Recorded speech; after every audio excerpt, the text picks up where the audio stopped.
Évite ces erreurs quand tu traverses une période de solitude. La solitude comme forge intérieure.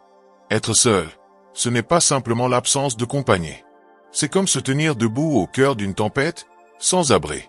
Tandis que les autres cherchent des refuges, des distractions, des échappatoires. Toi, tu choisis de rester là, face au vent, face à toi-même. Et c'est là, dans ce froid brut, sans voie extérieure pour te guider, que commence le véritable entraînement. Parce que la solitude n'est pas un vide.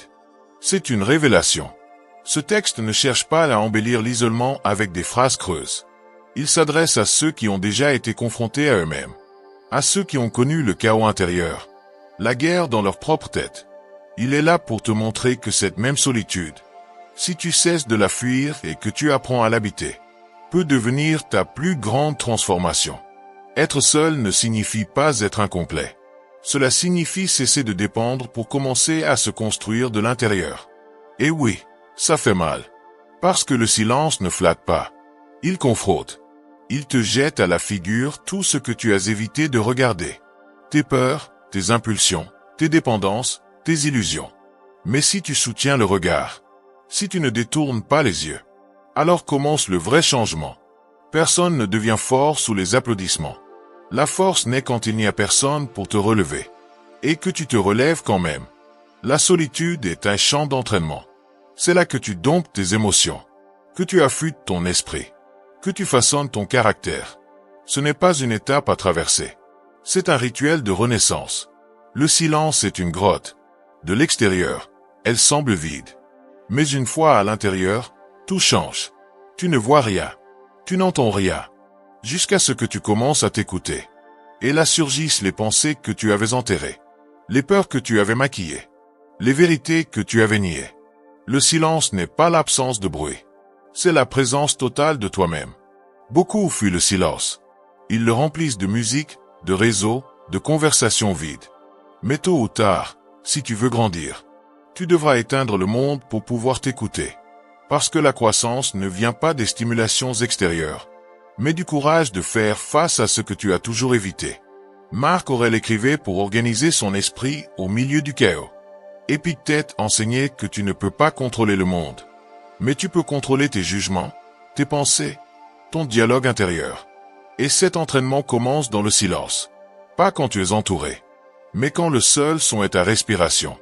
Et tes pensées qui s'entrechoquent. Le silence ne te flatte pas. Il te forge. Il ne te dit pas que tout va bien. Il te montre ce que tu as ignoré. Et cette douleur est nécessaire. Parce qu'il est 1000 fois plus douloureux de continuer à fuir que de commencer à guérir. Habiter le silence, c'est choisir la clarté. Et la clarté, bien qu'inconfortable, libère.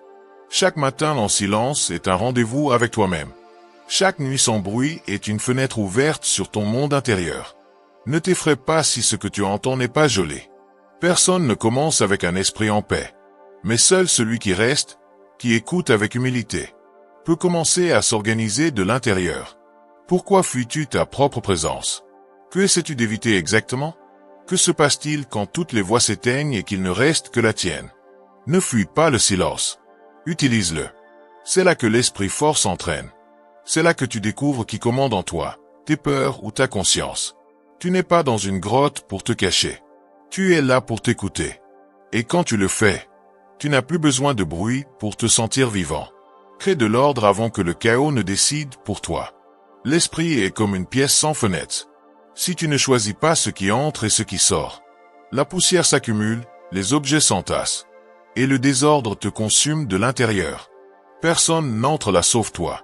Et pourtant, beaucoup laissent cette pièce mentale se remplir de pensées étrangères, d'émotions non traitées, de décisions reportées. Quand tu évolues en autonomie, le désordre ne se cache plus. Il n'y a ni excuse, ni coupable, ni distraction pour maquiller la confusion.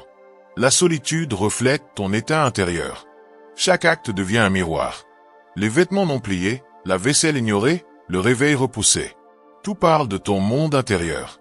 Le problème n'est pas le désordre physique, mais ce qu'il représente. Quand tu laisses ton environnement décider pour toi, tu dis, même en silence, que tu as abandonné, que tu ne crois pas mériter la clarté, la structure, la paix. L'ordre est une déclaration de pouvoir personnel. Ce n'est pas une obsession esthétique. C'est une manière de marquer ton territoire mental, de prouver que tu peux maintenir un rythme, créer une routine, bâtir une structure qui ne dépend de rien ni de personne. Dans le chaos vive l'anxiété, le doute, la perte de direction. Mais l'ordre, même simple, est une ancre. Et quand le monde extérieur s'agite, cette ancre te sauve du naufrage intérieur. Le stoïcisme commence par ce que tu peux contrôler. Tu ne peux pas contrôler la tristesse, mais tu peux faire ton lit. Tu ne peux pas contrôler l'incertitude, mais tu peux marcher à la même heure chaque jour. Tu ne peux pas changer le passé, mais tu peux écrire ce que tu ressens et transformer le chaos émotionnel en mots. Ce type d'ordre ne structure pas seulement ton espace, il façonne ton caractère. Créer de l'ordre, c'est résister à la négligence. Ce n'est pas vivre rigide, c'est avoir le courage de prendre des décisions conscientes, avant que l'inertie ne te façonne sans que tu t'en rendes compte. Et ce n'est pas facile. Quand personne ne te voit, il est tentant de lâcher la corde, de tout remettre à plus tard, de croire que ça n'a pas d'importance. Mais ça en a. Chaque fois que tu choisis le désordre, tu renforces l'idée que ta vie ne mérite pas de structure. Et cela affaiblit ta discipline, ton estime, ta clarté. L'ordre est une forme de résistance. C'est la manière dont tu dis au chaos: ici, c'est moi qui commande. N'attends pas d'avoir envie pour ranger. Fais-le quand tu n'en as pas envie. C'est là que se construit le caractère. Dans l'acte simple de nettoyer ton espace, de planifier ta journée, de respecter une routine, tu dis quelque chose de profond. Ma vie vaut assez pour être soutenue avec intention. Ce message répété transforme ta perception de toi-même. Être seul ne doit pas rimer avec désordre émotionnel ou physique. Au contraire, c'est le moment idéal pour redéfinir ta structure interne. N'attends pas que le chaos te force à réagir. Anticipe. Décide comment tu veux habiter ton jour, ton espace, ton esprit. Parce que si tu ne le fais pas, le chaos le fera pour toi. Et ce qu'il décide ne mène jamais là où tu veux aller. Ta voix intérieure peut te relever ou te détruire. Ton esprit est comme une pièce avec des haut-parleurs internes, qui ne s'éteignent jamais. Tu peux fuir le bruit extérieur, éteindre ton téléphone, fermer les fenêtres, mais tu ne peux pas fuir cette voix qui vit en toi. Cette voix te suit partout. Sous la douche, en marchant, en essayant de dormir. Et le plus dangereux, c'est que tu ne la remets pas toujours en question. Souvent, tu l'écoutes, tu la crois, tu lui obéis. Cette voix peut devenir ton meilleur allié ou ton pire bourreau. Tout dépend de ce que tu lui as appris à dire. Être seul, c'est affronter cette voix sans filtre. Quand il n'y a plus de stimuli pour couvrir tes pensées, tout s'amplifie. Les jugements, les doutes, les comparaisons, les souvenirs. Ce que tu pouvais ignorer dans le bruit devient le protagoniste. Et si cette voix est entraînée à te couler, à te répéter tes échecs, à t'humilier avec tes erreurs, tu vivras avec un ennemi intérieur. Mais si tu l'entraînes à te corriger sans te maltraiter, à te guider sans te saboter, alors elle devient une force pure. Cette voix n'est pas la vérité. C'est l'écho de ce que tu as vécu, de ce qu'on t'a dit, de ce que tu n'as jamais remis en question. Elle se forme avec des années de critiques, de blessures, de croyances. Et quand tu es seul, cet écho devient plus clair. C'est là que commence le vrai travail. Reprogrammer ton dialogue intérieur, transformer ton solitude en puissance, et faire de ta voix intérieure ton allié la plus fidèle. Rééduquer ta voix intérieure, le vrai travail commence ici. C'est là, dans le calme brut, que tu peux enfin entendre ce que ta voix intérieure dit vraiment. Et surtout, tu peux commencer à lui répondre. Pas avec haine, mais avec conscience. Pas avec peur, mais avec intention. Marc Aurèle ne parlait pas à lui-même pour bien paraître. Il écrivait pour rééduquer son esprit. C'est exactement ce qu'on fait quand on habite sa propre présence. Observe ce que cette voix répète. Commence à la modeler. Tu ne peux pas permettre que ton dialogue intérieur soit un couteau qui te blesse chaque jour. Tu n'as pas besoin non plus de le transformer en un mensonge optimiste. Il suffit que cette voix soit juste, ferme, humaine. Qu'elle te parle comme quelqu'un qui veut te voir avancer, sans dissimuler tes erreurs, ni les amplifier. Réviser ton dialogue intérieur est un exercice quotidien. Parfois épuisant, toujours essentiel. Ce que tu te dis quand tu es seul, sans public, sans compagnie, sans validation. Définis la relation que tu as avec toi-même. Tu peux bâtir toute une vie en quête d'approbation extérieure. Mais si tu ne sais pas te parler avec respect, tu ne trouveras jamais la paix. La tranquillité ne vient pas du silence autour de toi. Elle vient de l'équilibre entre exigence et compassion en toi. La prochaine fois que tu te surprends à penser « Je ne peux pas. Je suis un désastre. Je ne changerai jamais ». Arrête-toi. Demande-toi, est-ce vraiment ta voix ou celle de quelqu'un qui t'a marqué? Peut-être que cette voix ne t'appartient pas. Peut-être que tu l'as héritée. Mais aujourd'hui, dans cette solitude consciente, tu as l'espace et la liberté pour la réécrire. Tu peux entraîner ton esprit à devenir un refuge, pas une prison. Un lieu qui te rappelle qui tu es au milieu du chaos. Et non ce que tu as perdu. Ta voix intérieure est le narrateur de ta vie. Et si ce narrateur ne répète que la douleur, la critique, la peur, peu importe combien tout semble en ordre à l'extérieur, à l'intérieur, ce sera toujours un champ de bataille. Mais si tu réussis à lui enseigner la clarté, la fermeté, la sagesse, tu fais un pas de géant dans ton processus de transformation. Il n'y a pas de solitude plus destructrice que celle de vivre avec un esprit qui ne sait pas comment te traiter. Et il n'y a pas de pouvoir plus grand que celui de transformer cet esprit en ton véritable foyer. Pose des limites avant que le monde ne te consume. Ta vie est un terrain fertile. Si tu ne mets pas de clôture, n'importe qui peut y entrer, le fouler, le salir, même sans mauvaise intention. Et un jour, tu ne sais plus quelle partie de ce terrain t'appartient vraiment. Tu es épuisé, sans espace, sans clarté. Les limites ne sont pas des murs pour t'éloigner du monde. Ce sont des structures pour protéger ce que tu cultives. Même en autonomie, tu n'es pas à l'abri de l'interférence du monde. Au contraire, c'est souvent là que tu es le plus vulnérable. Tu peux remplir ton espace avec ce qui ne te nourrit pas, ce qui te distrait, ce qui t'épuise. Il y a un mensonge répandu. Être seul t'isole. Mais en réalité, c'est dans la solitude que tu vois combien de toi a été façonné par l'extérieur. Tu te rends compte de toutes les décisions prises sous pression, de tous les oui prononcés par peur du rejet, de toutes les fois où tu as laissé quelqu'un occuper ton espace mental, émotionnel ou physique, parce que tu ne savais pas poser de limites. C'est là que commence le vrai travail. Pas seulement être seul, mais reconstruire ta capacité à décider jusqu'où les autres peuvent aller et où tu commences. Une limite ne s'impose pas avec des cris. Elle se construit avec clarté. Savoir dire non, ce n'est pas être dur. C'est être conscient. Dire, ceci n'entre pas dans ma vie. Ce n'est pas se fermer au monde. C'est ouvrir la porte uniquement à ce qui ajoute. Les stoïciens parlaient de tempérance. Non comme une restriction absurde, mais comme l'art de choisir ce qui est juste. Se fixer des limites à soi-même est la première étape. Jusqu'où tu vas céder? Combien d'énergie tu vas donner? Quelle conversation tu ne toléreras plus? Quelle habitude tu ne répéteras plus? Même si cela te coûte. Parce qu'en autonomie, personne ne te surveille. Et c'est là que réside ton pouvoir. Mais aussi ta responsabilité. Tu peux laisser tout entrer. Des messages à n'importe quelle heure. Des nouvelles qui t'intoxiquent. Des personnes qui se déversent sur toi. Ou tu peux élever un mur intérieur. Pas pour t'isoler, mais pour te protéger. Vivre en paix, ce n'est pas seulement méditer ou lire. C'est filtrer ce que tu laisses toucher ton esprit, ton corps, ta routine.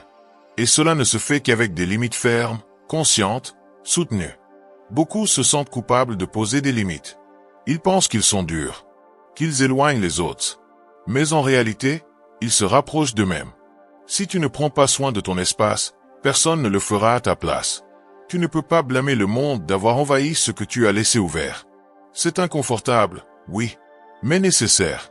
Chaque fois que tu dis non avec respect, tu te dis oui à toi-même. Chaque fois que tu t'éloignes de ce qui te vide, tu te rapproches de ton centre. Ce n'est pas une fuite, c'est de la maturité. Imagine que ta journée est une pièce avec une porte. L'as-tu toujours laissée ouverte? Entre qui veut, quand il veut, en disant ce qu'il veut. Ou as-tu appris à la fermer quand tu as besoin de silence, de concentration, de guérison? Tu n'es pas plus sage parce que tu supportes tout. Tu es plus sage quand tu sais ce que tu ne vas pas permettre. C'est du respect. C'est de l'auto-soin. C'est te connaître assez pour savoir que tu mérites la paix. Les limites ne sont pas des excuses pour éviter la croissance. Ce sont des chemins pour préserver ton énergie, pour ce qui compte vraiment. Parce que si le monde te consomme, il ne reste rien de toi pour toi. Et dans ce vide, revient le chaos, revient le désordre, revient la confusion. Ne laisse pas cela se produire. Définis ton espace. Honore ton processus. Protège ton énergie. Celui qui n'apprend pas à dire stop finit par vivre la vie que les autres décident. Et il n'y a pas de perte plus grande que celle-là. Transforme ton autonomie en discipline quotidienne. L'espace intérieur est comme une montagne enneigée. Vue d'en bas, elle semble froide, dure, inaccessible. Mais celui qui décide de l'escalader et d'y rester découvre une clarté introuvable sur les chemins faciles. Il ne s'agit pas de survivre au froid. Il s'agit de s'y adapter, de bouger avec précision, de respirer consciemment, de faire de chaque pas un choix. C'est ainsi que fonctionne aussi le processus d'habiter sa propre présence. Il ne suffit pas de le supporter ou de le tolérer. Ce qui transforme, c'est de le convertir en discipline.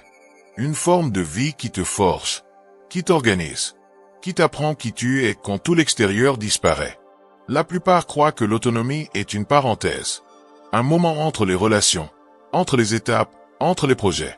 Mais ceux qui changent vraiment ne sont pas ceux qui attendent que ça passe. Ce sont ceux qui utilisent chaque jour comme un entraînement. Quand personne ne t'attend, quand personne ne te demande, ce que tu fais de ton temps devient une preuve brutale de ton engagement envers ta propre croissance. Te lèves-tu ou restes-tu? Manges-tu par impulsion ou par soin? Perds-tu des heures ou les investis-tu? L'autonomie met en lumière ta véritable relation avec la discipline. Transformer ton espace intérieur en routine. Ce n'est pas remplir ta journée de tâches comme échappatoire. C'est établir des rythmes qui te soutiennent. Des horaires qui te renforcent, pas qui t'enferment. Faire de ton matin un acte conscient. De tes après-midi un espace de concentration. De tes soirées une clôture avec intention. Et pas parce que quelqu'un te le demande, mais parce que tu choisis de te construire à partir de l'ordre.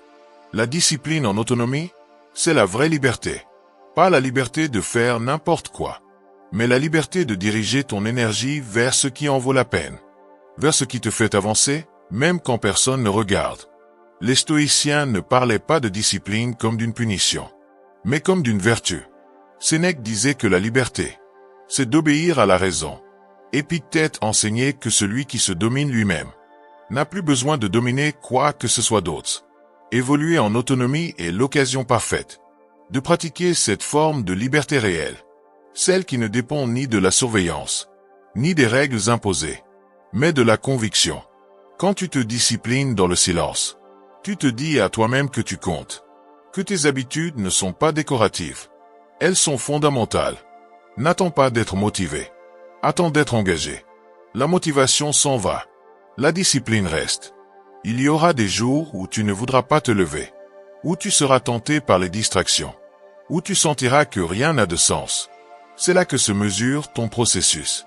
N'importe qui peut être ordonné quand tout va bien, mais celui qui reste ferme dans la routine, quand l'esprit doute, quand le corps résiste, quand le silence pèse, c'est celui qui est vraiment en train de changer. Commence par le minimum. Réveille-toi à la même heure. Planifie tes repas. Entraîne ton corps, même 30 minutes. Consacre un moment à la réflexion sans écran. Tu n'as pas besoin de transformer ta vie d'un coup.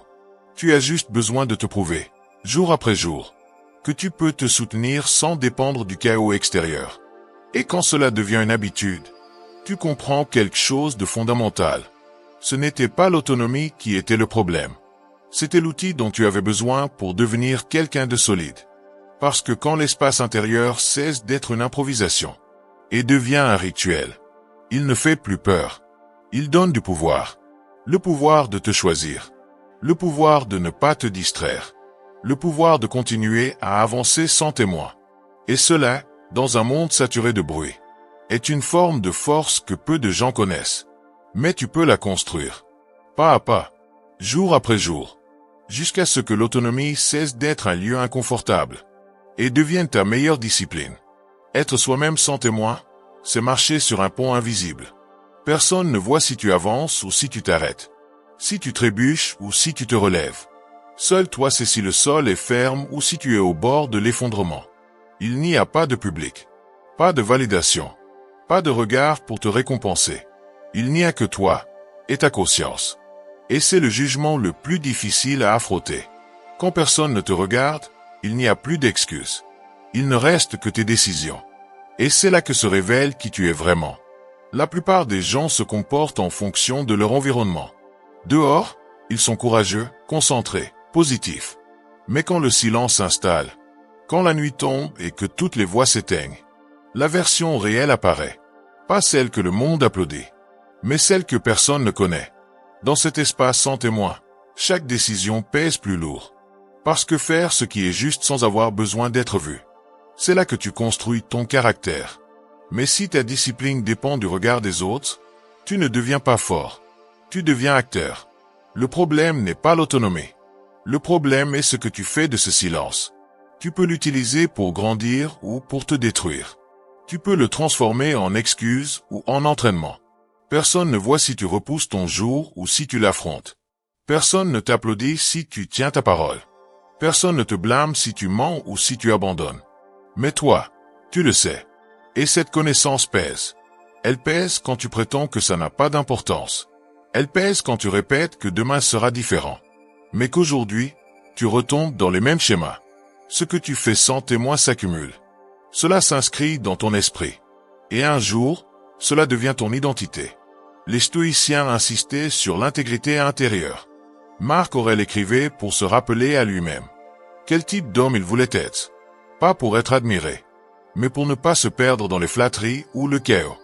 Parce que quand tout est silencieux, la seule chose qui peut te soutenir, c'est ta cohérence avec toi-même. Si tu dis que tu veux la paix, mais que tu vis en contradiction, tu ne progresses pas. Tu t'épuises. Si tu affirmes que tu cherches un but, mais que ta journée s'échappe en distraction, tu n'es pas autonome. Tu es abandonné. L'autonomie est un privilège mal compris. Beaucoup la fuient parce qu'ils ont peur de se confronter à ce qu'ils font quand personne ne regarde. Mais c'est justement là, dans cet espace sans filtre, que tu peux te renforcer. Quand tu te lèves sans qu'on te le demande. Quand tu tiens tes promesses sans qu'on te l'exige. Quand tu t'entraînes, réfléchis, corriges, sans chercher l'approbation de personne. Tu envoies un message clair à ton esprit. Ma parole vaut même quand je suis le seul à l'entendre. C'est du respect. C'est de la discipline profonde. Et c'est aussi de la liberté. Parce que tu ne dépends plus de la pression extérieure pour rester debout. Tu n'as plus besoin d'un patron, d'un ami, d'un partenaire ou d'une autorité. Tu t'autodiriges. Et si tu arrives à tenir cela, alors tu as gagné quelque chose qui ne s'achète pas. L'intégrité. Regarde-toi aujourd'hui. Pense à ce que tu as fait quand personne ne te regardait. As-tu tenu bon ou as-tu cédé à nouveau? Non pas pour te juger, mais pour t'en souvenir. Parce que chaque choix dans l'ombre construit l'avenir que tu verras en pleine lumière.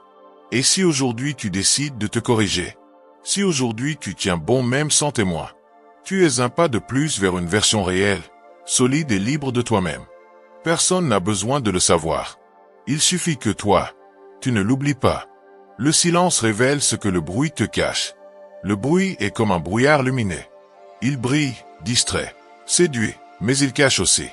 Derrière chaque son constant, chaque message, chaque stimulus, il y a quelque chose que tu n'as pas voulu voir. Et quand le bruit disparaît, quand tu te retrouves dans une pièce où tu n'entends que ta respiration, le monde réel apparaît. Pas le monde extérieur, mais celui de l'intérieur. Celui qui attend depuis des années que tu le regardes. Le silence n'invente rien. Il révèle ce qui a toujours été là. Et que tu as choisi d'ignorer par confort ou par peur. Nous vivons entourés de distractions. Musique sans sens, conversations qui comblent des vides. Écrans allumés du lever au coucher du soleil. Et l'ironie, c'est que tout ce bruit semble être la liberté. Mais en réalité, c'est une forme sophistiquée d'esclavage. Parce que quand tout se tait, beaucoup ne supportent pas 5 minutes. Sans chercher quoi écouter, quoi regarder, quoi répondre. Pas par ennui, mais parce qu'ils savent que si le silence s'étire, ils commencent à s'écouter. Et tout le monde n'est pas prêt à entendre ce que cette voix intérieure a à dire. L'autonomie sans silence n'est pas une transformation. C'est une évasion. Il ne suffit pas d'être sans compagnie. Il faut apprendre à être sans distraction. Parce que c'est seulement dans cet espace pur, où il n'y a pas de bruit pour te défendre, que les pensées profondes émergent. Cette insécurité non résolue, ce schéma que tu répètes, cette blessure que tu croyais fermée. Et bien sûr que ça dérange. Le silence n'est pas confortable. Il est direct. Il ne crie pas. Mais il ne ment pas non plus. La philosophie stoïcienne parlait de la retraite, comme d'un nettoyage mental. Pas pour devenir ermite, mais pour cesser d'être esclave du bruit extérieur. Marc Aurèle écrivait qu'il n'est pas nécessaire de fuir à la campagne. Pour trouver la paix, il suffit d'entrer en soi-même. Mais cette entrée ne se fait pas avec de la musique en fond, ni avec des conversations forcées, ni avec 1000 stimuli ouverts en même temps. Elle se fait dans le silence, dans ce moment où tout le reste se ferme. Et il ne reste que ta conscience, face à ce que tu ressens vraiment. Le silence, s'il est bien utilisé, devient un filtre. Tu cesses d'accepter ce que tu tolérais par automatisme. Tu découvres que beaucoup de tes réponses étaient mécaniques, que tes opinions étaient héritées, que tes désirs n'étaient même pas les tiens. Parce que quand tout se tait, tu ne réagis plus. Tu observes. Et cette observation change tout. Tu te rends compte que tu n'es pas triste, tu es épuisé. Que tu n'es pas en colère, tu es frustré. Que tu n'es pas perdu, tu n'as simplement jamais pris le temps de t'arrêter. Et cela ne s'apprend pas dans les livres. Cela s'apprend en se taisant. La transformation ne commence pas dans le bruit. Elle commence quand tu cesses d'avoir besoin de musique pour marcher, de notifications pour te sentir vivant, de distractions pour t'échapper de toi-même. Ce n'est pas que le bruit soit mauvais, c'est qu'il ne peut pas être constant. Il ne peut pas être ton refuge. Parce que si tu ne le lâches jamais, tu ne découvriras jamais ce qui se cache derrière. Et ce derrière est souvent inconfortable. Mais il est aussi libérateur. Alors reste dans le silence, même s'il semble vide au début. Même si tu as peur de ce qui va apparaître. Même si tu ne comprends pas ce que tu ressens. Reste, parce que derrière ce malaise, il y a des réponses. Il y a de la clarté. Il y a une version de toi qui ne pourra jamais se réveiller, tant que tu resteras anesthésié par le bruit. Le silence, vécu avec fermeté, ne t'éteint pas. Il te révèle. Et dans un monde qui le fuit, celui qui ose l'écouter commence déjà à être différent. Tu n'es pas seul, tu es en formation. Évoluer en autonomie n'est pas une punition. C'est une force. Tu n'es pas perdu. Tu es en train d'être façonné. Ce qui semble vide, confus ou isolé, est en réalité l'étape la plus honnête de tout processus de transformation. Comme l'acier avant de devenir une épée. Comme la graine avant de percer la terre. Tu traverses un processus que beaucoup ne comprennent pas de l'extérieur. Car la croissance silencieuse est invisible à l'œil pressé. Mais toi, tu la sens. Tu sens quelque chose en toi se durcir.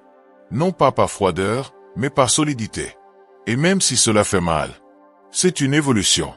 La société t'a appris à craindre l'autonomie. Elle t'a vendu l'idée que tu as besoin d'une compagnie constante pour te sentir complet. Que la valeur se mesure en connexion. Et le bonheur en validation. Mais personne ne t'a appris à te regarder en silence. Et à reconnaître le pouvoir qui y réside. Celui qui apprend à se soutenir sans mains extérieures. Celui qui cesse de demander l'approbation. Et commence à marcher de ses propres pas. Celui-là ne revient pas de la même manière. Il ne revient pas vide. Il revient éveillé. Tu n'es pas seul. Tu es en train de nettoyer. Tu filtres ton environnement, tes relations, tes habitudes, tes pensées. Tu détoxifies ton esprit de tout ce qui l'affaiblissait. Tu reconfigures ta capacité à choisir à partir de la clarté, et non de la peur. Ce n'est pas de l'isolement, c'est de la sélection. Tu apprends à être suffisant sans dépendre des regards, à être en silence sans te sentir perdu, à agir sans attendre qu'on te dise si tu as bien ou mal fait. Et cela, même si le monde ne l'applaudit pas, est une des formes les plus pures de liberté. Ce moment d'autonomie n'est pas la fin du chemin. C'est le début de ta reconstruction. C'est la pause nécessaire avant le saut. C'est l'espace dont l'âme a besoin pour lâcher tout ce qui est faux et se rappeler l'essentiel. Tu es dans un processus qui n'est pas toujours visible, mais que tu ressens à chaque décision que tu prends, à chaque émotion que tu traverses sans anesthésie, à chaque acte quotidien que tu fais maintenant pour toi, et non pour quelqu'un d'autre. C'est là que se produit le véritable changement.